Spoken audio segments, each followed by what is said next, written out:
overlay.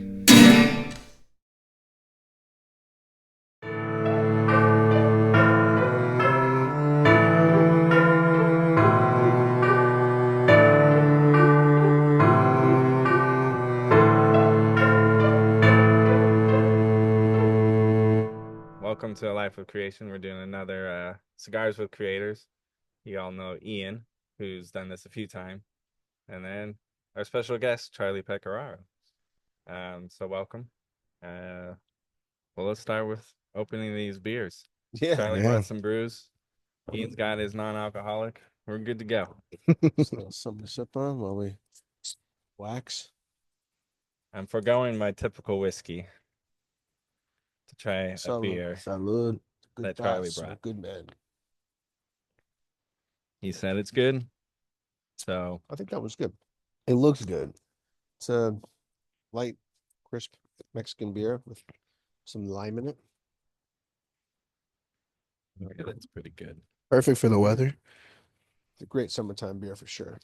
Yeah, we got to Wait up move and over go. to a corner so you can see a little bit of the backyard now. I put up new lights, so the Oh, patio is ready to be out in the evening for sure. let's go. Feels good out here.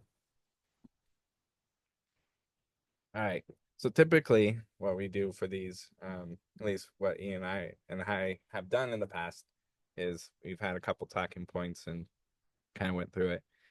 I didn't get a chance to do that. I had a photo shoot today, so it was busy. Everyone's had a busy week, so we're kind of winging it. But something I wanted to bring up was, as creators, how do you juggle multiple projects at the same time, and how do you deal with the feeling of being overwhelmed by those projects? Because I've been feeling that lately, so I want some input from you guys. Let's see how you guys deal with that. Well, why don't you can you pull apart a little bit more like your experience and struggles? So, like what I'm going through. Yeah, dealing with multiple projects. Like where do you see bottlenecks? Where do you see slowdowns, frustrations? Um, I like to start new projects.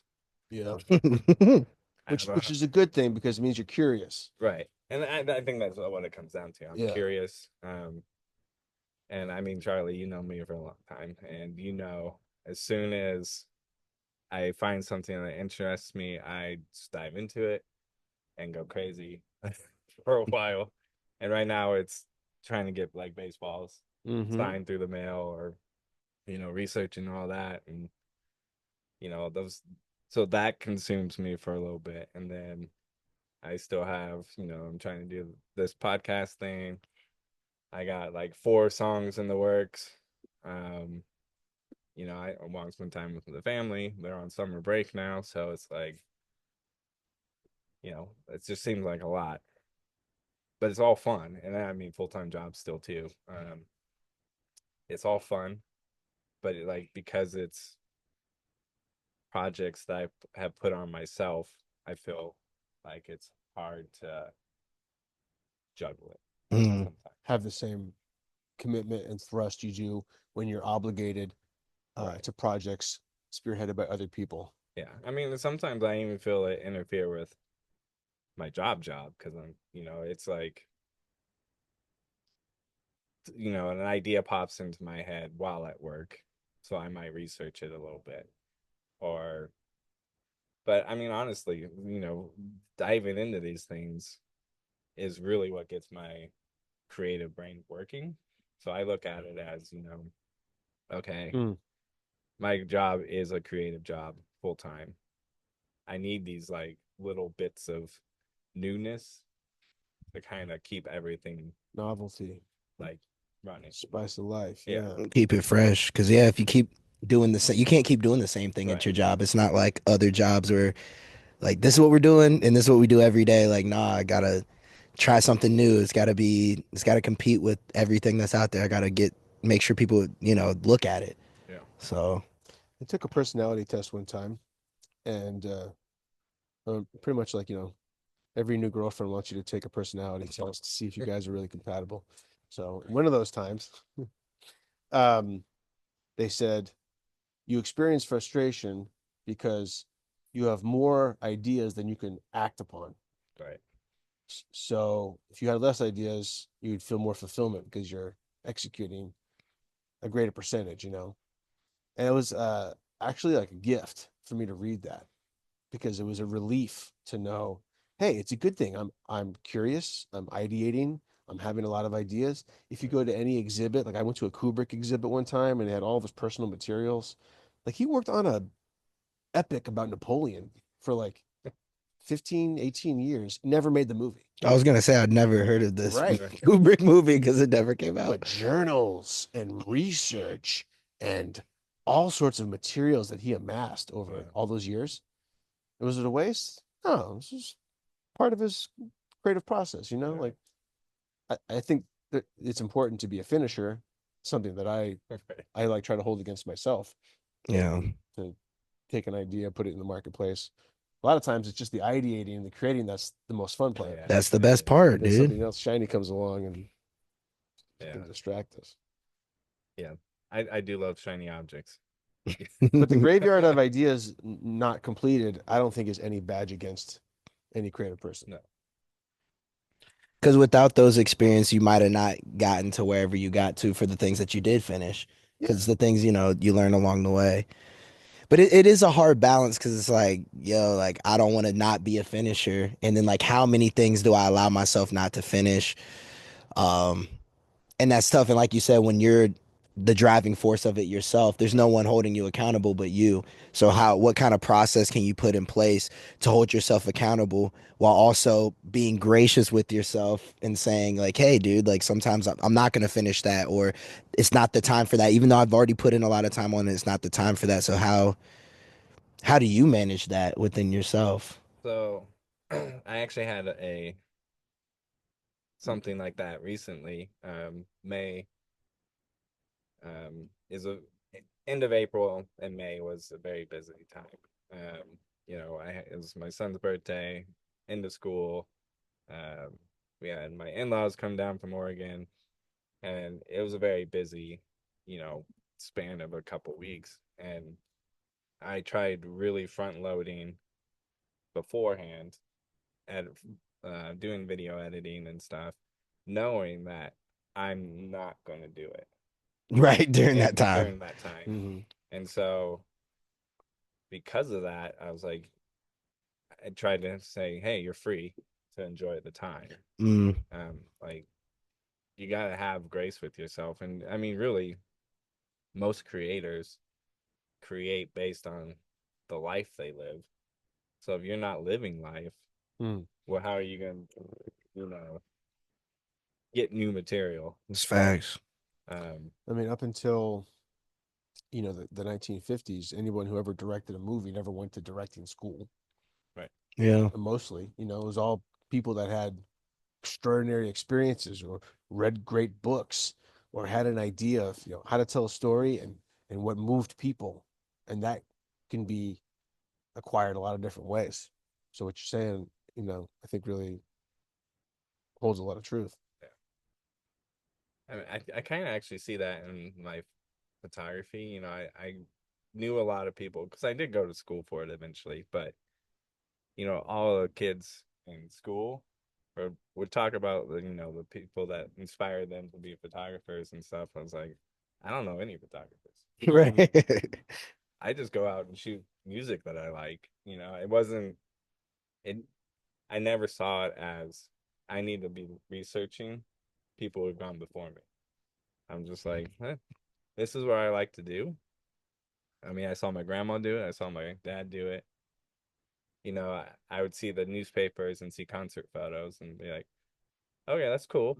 I love music. I love concerts.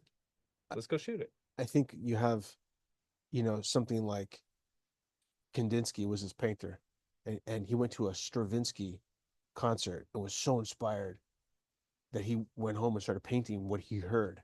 So here you have a painter inspired by music, right? Or a painter inspired by astronomy, by a science. So for a photographer to be inspired by the photographers, maybe stylistically, but the subject of what you're capturing, Right. it could be anything. Yeah. And maybe you should be. Yeah. I mean, I went back later and kind of started recognizing, photos and seeing who shot him. Like I discovered who Glenn Friedman was, and like, oh, he shot every band that I love, Hmm. back in the 80s. Um, and looking at his photos go, like it kind of made me say, hey, that was a style I liked, and I didn't realize who it was. Mm-hmm. But I remember seeing his photos on albums and being moved by that. And then I discovered who did it. Mm. Like, oh wow, okay, cool. And then I bought his books, and I can flip through it and be inspired that way. But Mm. it was a long time before I really cared about other photographers. I just did what I wanted to do. I think going back to one of your initial or one of your main questions here about like what do you commit like of all the ideas we have, right? Which ones do you choose to really like dig into? Right. Um, maybe it's just like an affair with an idea. Which ones do you get married to? Which ones are the long-term commitments? Um, talking with my best pal Ryan, who's a documentarian, he'll get interested in an idea, and then I'll say, okay, but is there real distance in this? Can you spend the next 3 years doing this, which is kind of conservative for Yeah. a documentary filmmaker, but it's got to ring enough bells. And I think as artists who are trying to create and put things through the finish line, then we have to come up with our own checklist of what's enough of a resonance for us to see it through the part that sucks. Yeah, because that part is coming. That Yeah, part is coming. definitely comes. The part where you need marriage counseling with that creative idea to try to Right. get through it. Come on. Well, I mean, just on the subject of trying to get baseball signed. I just recently this week had 3 balls returned to me. 2 of them were refused, postage due, and one was signed, but it said like there wasn't enough money. Like do it right next time. And I was like, what the heck? I went to a mail store and said, hey, this is what I'm doing. And they go, oh yeah, totally. They totally botched it. I went to 2 different places and they totally botched it. Huh. Dang. And I spent, I hate to tell my wife how much, but it was probably like $80+ on shipping Oh wow. because you're buying sending and Yeah. returning. To ship a baseball? Baseball's this big. I sent 9 of them. Oh, got it. You think Jess is a subscriber to this podcast? She checks them out. Yeah, but it was really frustrating, and I've gotten 3 that were refused because of postage, Dang. and then the 4th one, surprisingly, I don't know how it came because it looked like the post office didn't even stamp the stamps like they usually do. Yeah. So I'm like, maybe I can reuse those, but yeah, that miraculously showed up and it was autographed. And I was like, okay, at least I got one. But I mean, that's 5 other baseballs out there that I may never see again. But that's the experience, that's how Well, I we mean, learn, that's how we learn. Yeah. you know. Definitely you learn about the postage, so you won't do that again. Yeah. But also it's I think you have fun with it. It's Yeah. I mean, definitely it was great because investment of some sort. like when the 3 balls showed up, my boys come running out like, Chad, or Dad, you got some balls back. They were super excited, and I was like, sweet, it's working. Oh no, It's not. it's not working. 2 blanks and then stiff admonition. Yeah, but But you got a sign by Dennis Eckersley. yeah, I That's mean that cool. one's pretty cool. That is really cool. Great side armor. Yeah, Yeah. yeah. So I gotta chalk it up. I'm like, well, at least he was nice enough to still do it, and I don't know how it got back to me, but it did. And I think creatively too, like it's like what you were saying, Charlie, like what is worth it? Like, is it worth it to lose the $80 and lose 3 balls and not know what you're doing to get that one? And I think it is, man. Cause like how else are you gonna get it? There's no way to get it. I have to make sometimes I don't think any of my songs suck, but Yeah, sometimes I same have to way. make songs that other people think suck, or I look back on, I'm like, that kind of sucked to get to the one where it's like, yo, this is it. Yeah. This is it. But it's like, was that wasted time? No, it wasn't wasted time. And even like sometimes I might end up figuring out that I picked. I don't think there's ever. I don't like using the words like right or wrong because I don't think as a man I can even. At what metric am I saying what is right or wrong? I'm For not art, God. for, Um, for art. yeah, for art. Hmm. But like sometimes I look back and I'm like, maybe I shouldn't have put that one out. Like maybe that's not the one I should have finished. But it's like I still learned so much from it. I still had a good time, and some people like it and some people don't. So I just saw this video on Prince, and they're saying I love some of the Prince. things you can really learn from Prince's work ethic, flow, style, whatever. And as specific as Prince was about his music, he wasn't a perfectionist in terms of the takes that he did. He was a mass finisher. He would put out a song a day. He just wanted to keep getting music out, keep getting better, keep learning, keep amassing. For him, that was his priority, amassing songs for the vault. But he didn't get hung up on little stuff. He just wanted to go to the next thing. Yeah, Um, that's not to say he didn't obsess maybe over certain songs that he really felt were going to be the ones. big hits. Yeah. Yeah, But if you hear any interviews with his sound engineers, like he pushed them so hard and so fast, you know, 16, 18 hours in the studio, but he'd get it out. Um, and that's, creating something and putting it out in the world is a great act of courage. definitely. Whether it's a song or anything, it's, you're making yourself vulnerable. Yeah.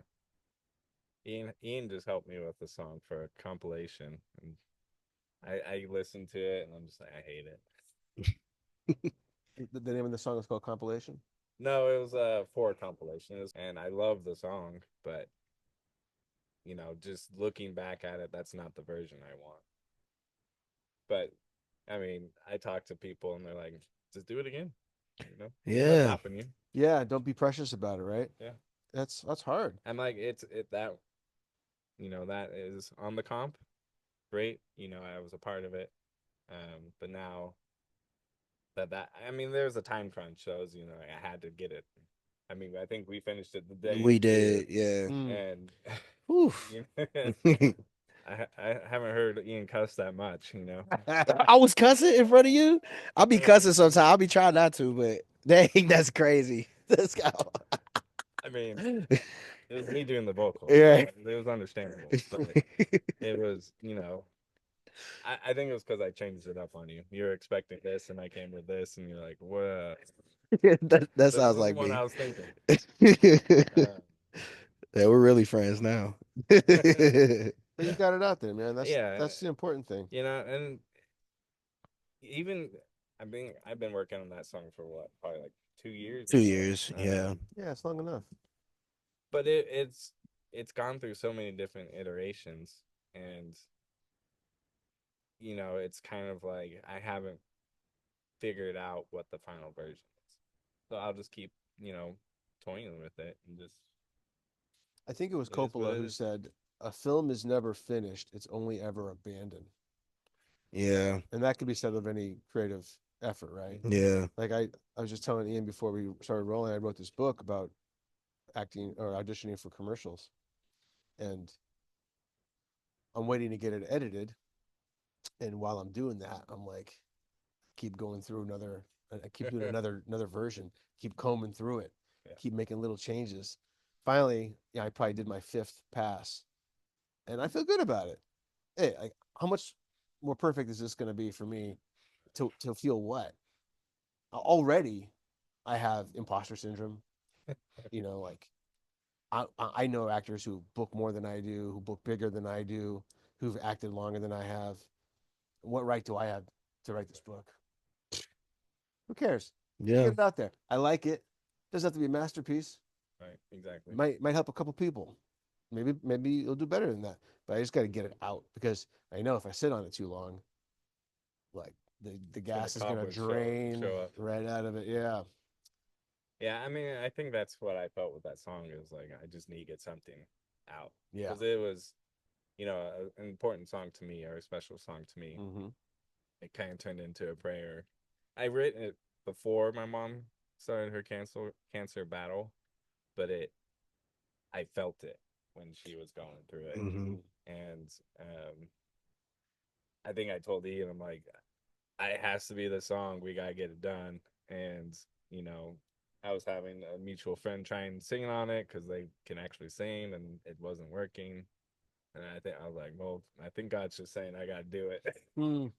And I did it how I thought I could at the time, and And it's so personal. It is good as yeah. your voice. And I told Ian like when I tried to do the vocals the first time, I actually broke down crying. Yeah. Like it Yeah. just because I'm not really a vocalist, so I don't sing my songs very often.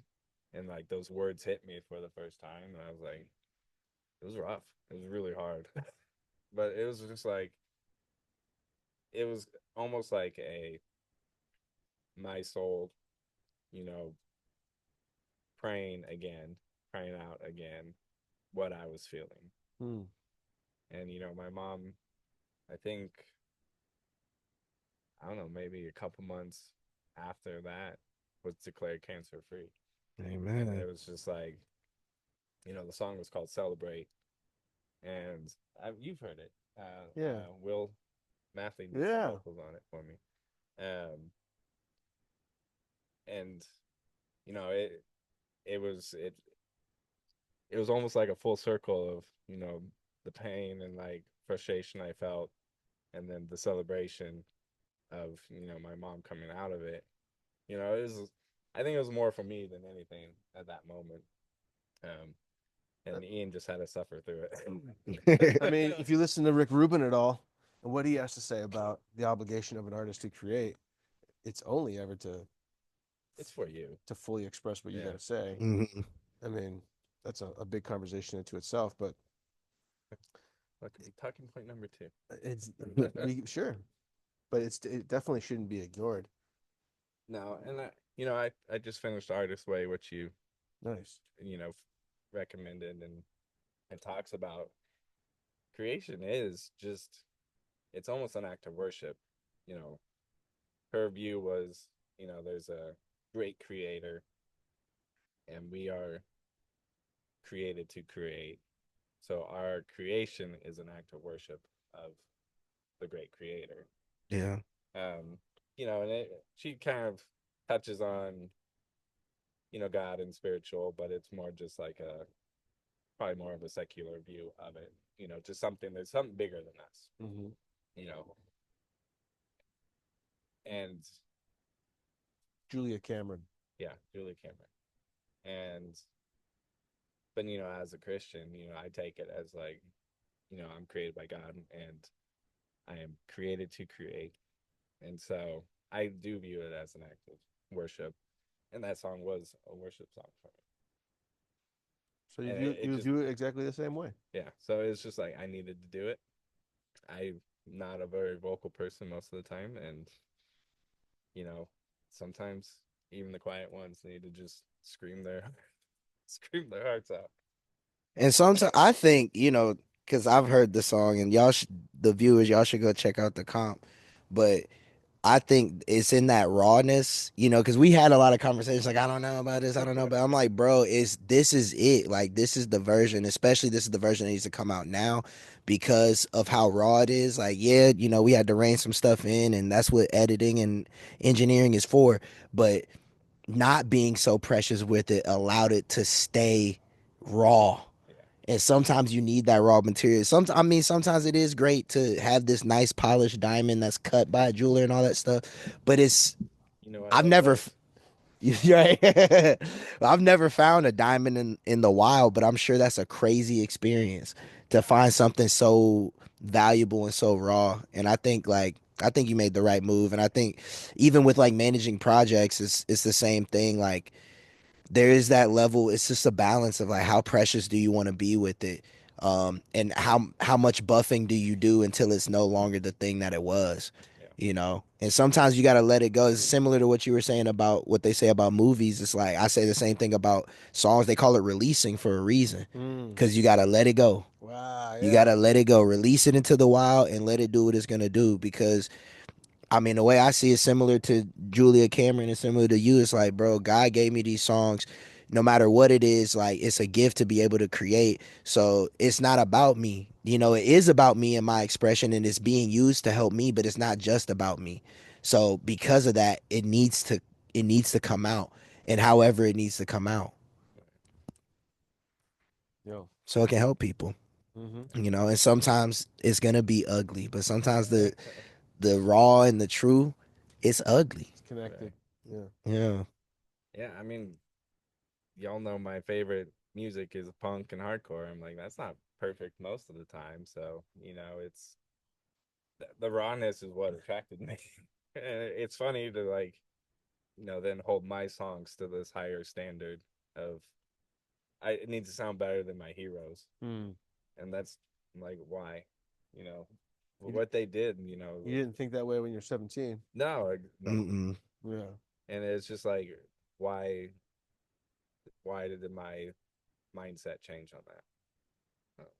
Yeah. Like There's a I've always wanted to be in a punk band. Why am I giving myself a hard time about trying to sound like I'm in a punk band? How about allowing yourself to be bad? Yeah. Not to be perfect, just to play. You know, um, take risks, creative risks. That gets harder as we get older. Yeah. Because we feel like we should have accumulated skills and uh, mastery. We don't allow ourselves maybe to grow because we don't allow ourselves to be bad, to be beginners. Yeah. To explore. And like who Yeah. again, that's why I'd be like, bro, I don't even like using words like right and wrong many times, because like who am I to judge? Like I think this song is bad, and granted, I'm the artist. It's a representation of what I'm doing. Yeah, yeah, yeah. I'm supposed to like it, or maybe I should like it, but like I don't remember who I heard say it, but they're like, release stuff you don't like.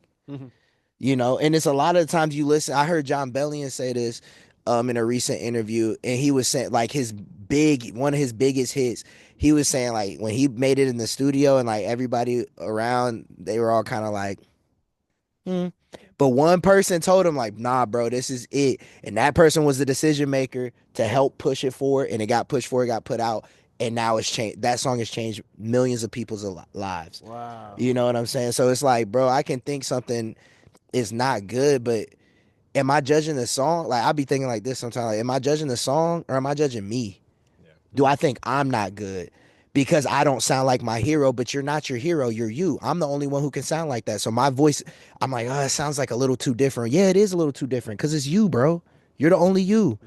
So it's like, yeah, man, I might sound like this on this song, and it might be a more traditionally perfect singing, and then on this song it's not, or I learned something later, but you got to get the stuff out. Mm. You got to get the stuff. But it is finding balance, because you don't want, I mean, and I'm not, who am I to say? I was going to say you don't want to just be putting out crap. But there are people, I don't know if you guys are familiar with Lil B. He's a rapper from the Bay. That does work. But I'm not saying Lil B's music is crap. That's something you never want to say on the internet. But he puts out a lot of music, and some of it I like a lot, some of it I don't. But it's raw. He freestyles every song. He doesn't write. Everything young bass guy, and I feel like da da da da da da da da. He just be saying stuff, but people rock with it because of the energy. It's like the punk. You know what I'm saying? So it's like with Prince, like take the one that's got the energy. Take the take that's got the energy. Don't be so worried about like, and even like with writing, like with your book, I think about what's bro's name? Charles, his last name starts with a B. He's a famous writer. Bukowski. Bukowski. Like that stuff is kind of crazy and weird, and like, but it's raw and people love it. Or like Hunter S. Thompson. Like that stuff is like, bro, this dude is crazy, but that's what makes it what it is. You know what, dude? When I was trying to think of a name for the book, and there's all sorts of boring ass names. The guidebook to commercial auditioning, the complete Los Angeles actor's guide to not shooting yourself because you're not booking anything. And I was I was walking. I walked into the bathroom. I was brushing my teeth. A name popped into my head. As soon as I said it out loud, I got an image in my head, and I immediately went too much in my mouth. I went to my computer. I wrote it down. I was so inspired by it. I mocked up what that cover would look like, and it's like it has so much energy.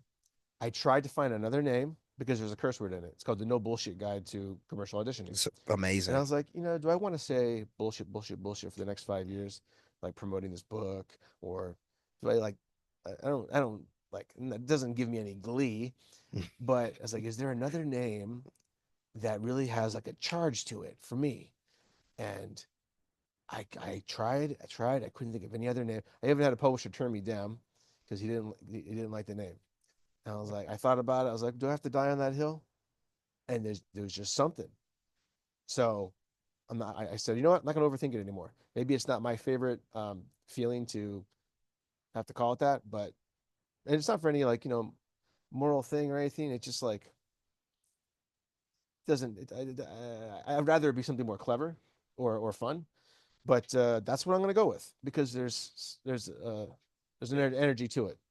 It stands out, especially the image you use. Yeah. The image is me coming out of a bull's ass That is like this. amazing. Yeah. That's it, bro. Some actor sees that on a bookshelf. Because believe me, I've seen all the other book covers. They're boring as hell. So boring. Is it just like people's headshots? Not one of them's that. The other one's just like random graphics or like cinema graphics or just looks like a textbook. It's really really boring. So anyway, the energy behind something you can't explain, an inspiration. I feel like you got to run with that sort of stuff, and then just get it out. And like you said, there's gonna be moments where you second guess it and all of that stuff, but it's like, bro, just stick to your convictions. That's the thing about art. Like, we're not talking about accounting, bro. Like, this is not like Mm. right and wrong. That's tax fraud. This isn't like, it's not like that. You know what I'm saying? Like, it's like, bro, Dude, you're committing art fraud. right? And I might feel like a fraud. Sometimes I do, but I'm gonna go up there and sing it. And it's like, I think that's the thing. Like, even with prioritizing how to get projects done, especially when they're Mm. spearheaded by myself Yeah. and there's no one else. It's like no one's waiting for it. You know what I Yeah. mean? But it's like holding on to those convictions, holding on to that inspiration and saying like, no, this deserves to see the light of day. I'm sitting here tripping about one harmony right now when this deserves to see the light of day. That doesn't mean I shouldn't go back and do a retake, but if that retake is slowing it down, like Prince pushing those engineers, we're getting it out. It's gotta flow. It's gotta go. And I think that keeping that energy a priority, I think it helps prioritize when you have a lot of different things going on, Mm. you know, and keeping your word to yourself. I know, at least for me, Yeah. that's what helps me. It's like, bro, you said you wanted to do this album. It's taking you longer. Why is it taking you longer than you said it was going to take? Well, I got life stuff going on. I got this going on, but okay, but is this still the priority? Yes. All right, then you need to find a way to make the time to get this done. What needs to be done? Write a list of what actually needs to be done. And when you're done with that list, you can go back and re-listen to it if you want, but don't be sitting here being too precious with it. You did, these are your notes. You did it. It's done. Be done. You gotta, I have to set, I try not to say you gotta, because I don't try to tell people what to do, but I have to set a metric to say this is when it's done. Because if it's just about my feelings, then it's gonna take What's that forever. metric look like for you? I think it depends on the project. Um, and I try to ask myself in the beginning, what do I want from this? Mm. You know what I'm saying? What do I want from this? If it's just to explore, maybe that doesn't need to come out. And then I can ask myself once I'm done exploring, do I want to keep doing this? How is it aligned with everything else I got going on? But I think it depends on the project. But I think it's just like a continuing to ask yourself, like, what do I want? And once you get that thing, whatever it is that you want, reassess and say, well, do I want to continue this journey or did I learn what I need to learn? Mm. It's pretty good. Mm-hmm. Um, well, I think that what you guys are saying, you feel that big creative push for something, and you follow it, right? Because that's how you're going to complete things, because you're energized and motivated. Mm-hmm. So I think that's what happens to me a lot of times is, I dive into something, I'm motivated, and I just focus on that only for a period of time. And then, but I always try and remember, oh, I still have this and this and this that I want to get done. So I make lists a lot. Yeah. Yeah, man, I make so many lists and I never look at them again. It's Me that too. freaking list from 6 weeks ago. Yeah. Like I checked off taking my laundry to the laundromat, all the other stuff. But I know you are this way too, where, just the act of writing it down in a different way Mm-hmm. is Hmm. help you remember it. That's why that's one of the reasons I love the fountain pen so much. It's like, it's fun to write stuff down, and I most of my journals are just random like bullet points, Mm-hmm. and most of it's like, you know, edit this video, go do this, you should do yard work this weekend. Just basic It's stuff. good to organize thoughts, Yeah, and I but think that's kind of what I do wish I was like one of these killers that just like this is how I have it in my calendar. Sunday night, 9 p.m. Reminder, plan the week. And then Sunday night coming around, ding. And I was like, what's that? Oh yeah, it's my plan the week reminder. I'll look at it in the morning. Look at it in the morning. I'm always looking at my calendar anyway, but it's like in my head it'd be so beautiful if I could organize it. So it's like meal prepping. yeah. People prep their whole week's worth of food. I'm like, how? What if you don't feel like that day? One of the things I was thinking earlier was, yeah, I don't feel like it that day, right? So any project I have for anybody else, it's like straight to the front of the to-do list because I don't want to let anybody down. Yeah, a big yeah. personality trait for me. Like I don't want to disappoint anybody. I want to exceed expectation. I want to be professional and appear professional. But any project of my own is much more subject to how I'm feeling that day. I just want to be one of these killers who just doesn't matter. Bring the warrior to your own projects. I haven't gotten there yet. Right. It's still subject to, I don't know. If I'm feeling good, if I'm hating myself or life or Right. a Tuesday. Yeah. Yeah. And it's tough too, like when it's your own thing, because obviously, if you're doing stuff for other people, you gave your word. I know that's Right. like big thing for me, Same. or other people are counting on you, like you said, Paid you. or paid you. That's a Right. big one. Like, yeah, if it's paid, we Yeah. getting it done. Yeah, it's getting done. It's getting done. But like, it does take something to get yourself to that level with yourself. But it's strange because it's like when it's my own thing. I'm doing it because it's something that I feel strongly about, but I'm also doing it because it's something that I feel like I need to do for myself. But then other times I feel like I need to do something else for myself, like watch Netflix for a long time. I need to they're doing a King of the Hill reboot. I need to catch up on the King of the Hills. Believe me, man, the part of me that's doom scrolling for 3 hours wants to say to you, yeah, it's good because we need catch up time to process. Right? You just can't be creating nonstop like a Wonka factory. But that's a hard line to know when to stop. Yeah. Well, I'm a Yeah. visual person, so like Yeah. being a photographer, I can get lost in photos. Oh man. For Instagram's bad. I can't get on. I can't. You can't do TikTok. It's like I can't. it's like fentanyl, man. It's way too strong a drug for me. Yeah. Well, this is cigars with Speaking creators, of drugs, so we should light one of those. Yeah. do it.